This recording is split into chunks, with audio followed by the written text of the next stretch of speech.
మధ్యాహ్నం పూట వాకింగ్కి వస్తారు, తెల్లవారి పూట వాకింగ్కి వస్తారు. జనాలు వచ్చి అలా చూసుకొని వెళ్ళి సెలవు పూట ఆదివారం జనాలు స్టూడెంట్ పిల్లలు అందరూ వచ్చి చదువుకొని ఇవన్నీ చూసుకొని ఫోటోలు తీసుకొని కమ్మగా ఈ స్వాతంత్ర సమరయోధులను అందరినీ చూసుకొని గాంధీని చూసుకొని వీళ్ళందరూ ఫోటోలు తీసుకొని కమ్మగా చూసుకొని చక్కగా నమస్కారం. స్వాతంత్ర ఉద్యమంలో కీలక పాత్ర పోషించిన జిల్లాలో శ్రీకాకుళం జిల్లానికి ప్రత్యేక స్థానం ఉంది. ఎంతోమంది వీరులను అందించిన పురిటిగడ్డగాను గుర్తింపు పొందింది.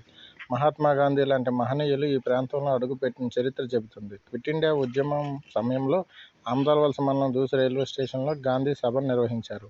మహాత్ముని ఆశయ సాధనకు ప్రతీకగా శ్రీకాకుళంలో శాంతినగర్ కాలనీలో గాంధీ స్మారక మందిరం నిర్మించారు.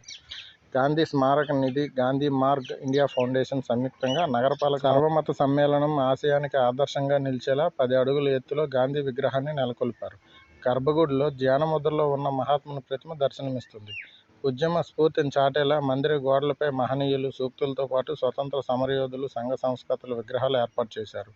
మందిరానికి 2 వైపులా అశోక చక్రాలు, 4 సింహాలతో పాటు వందేమాతర చిహ్నం, స్వదేశీ చేనేత వస్త్రధారణ చిత్రాలు ఆకట్టుకుంటాయి. వీటన్నిటితో పాటు స్వాతంత్ర ఉద్యమంలో ప్రధాన ఘట్టాలు ప్రత్యేక ఆకర్షణగా నిలుస్తాయి.